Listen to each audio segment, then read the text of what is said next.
नमस्कार दोस्तों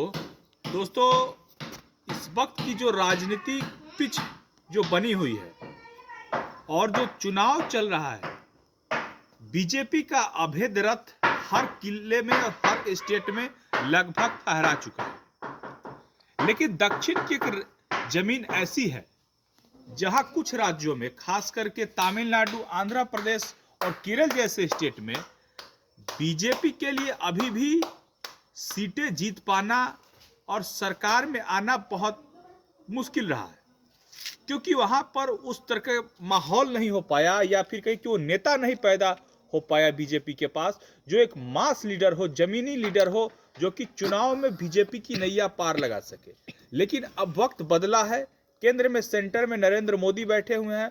और अगर आप तमिलनाडु की राजनीति की खास करके बात देखिए तो स्टालिन और उदयनिधि, करुणानिधि के जो उत्तराधिकारी है वो पूरी तरीके से घबराए हुए हैं, क्योंकि वहां पर दूसरा जोगी अन्नामलाई ने जिस प्रकार से राजनीति शुरू की है और उनको उन्हीं की भाषा में जवाब देने का जब प्रयास किया है, तो वहां पर वक्त बदला है। आज बीजेपी अगर एआईडीएमके के साथ गठबंधन में जाती है तो सरकार इस गठबंधन की बन सकती है और बनेगी भी।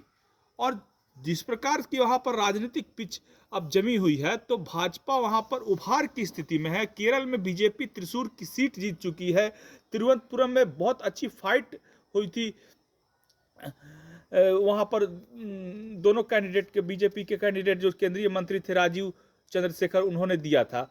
तो ये अब बतलाता है कि जो सोच वाले लोग थे, जो मानते थे कि इस देश में हिंदुत्व की बात करके आप इस देश में 170-80 के ऊपर सीटें नहीं जीत सकते हैं, उस मिथक को तो नरेंद्र मोदी ने पहले ही गलत साबित कर दिया। अब जो तमिलनाडु का किला, अगर अभेद किला बीजेपी जब छुएगी, तो जो पिछले बार 400 का जो लक्ष्य रखा गया था भारतीय जनता पार्टी के द्वारा और नरेंद्र मोदी के द्वारा, वो 400 निश्चित तौर पर 240 पर रथ जाकर के रुका।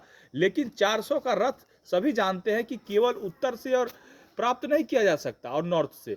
इसके लिए आपको दक्षिण का किला को जीतना पड़ेगा, और ये जीतने के लिए बीजेपी प्रचुर मात्रा में काम कर रही है। और बीजेपी एक ऐसी संगठन की पार्टी है, ऐसी मेहनत करने वाली पार्टी है जो कि जमीन पर काम करती है। उसके कार्यकर्ता बूथ स्तर तक है, हर घर घर में पहुंचते हैं और पहुंच करके लोगों से संपर्क करते हैं, और संपर्क करने के बाद अपना जो काम है सरकार का, प्रधानमंत्री का, मुख्यमंत्री का, राज्य सरकार का, उसको लोगों के बीच में पहुंचाते हैं। ये पहुंचाने से जब बीजेपी आज जो 2 से इतनी 303 तक पहुंची, तो इसी का श्रेय है।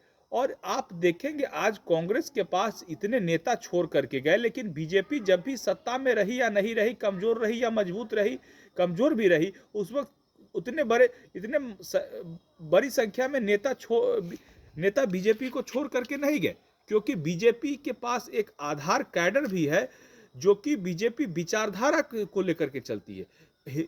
अपनी जो कमिटमेंट है बीजेपी के पास, चाहे वो आरएसएस का हो, चाहे वो बीजेपी का हो, सभी अपने विचारधारा को लेकर के प्रतिबद्ध है। यही बेसिक अंतर है कांग्रेस और बीजेपी में। बीजेपी में जहां लोग अपनी विचारधारा के साथ कमिटमेंट होते हैं, वहीं कांग्रेस में सत्ता के लिए आते हैं।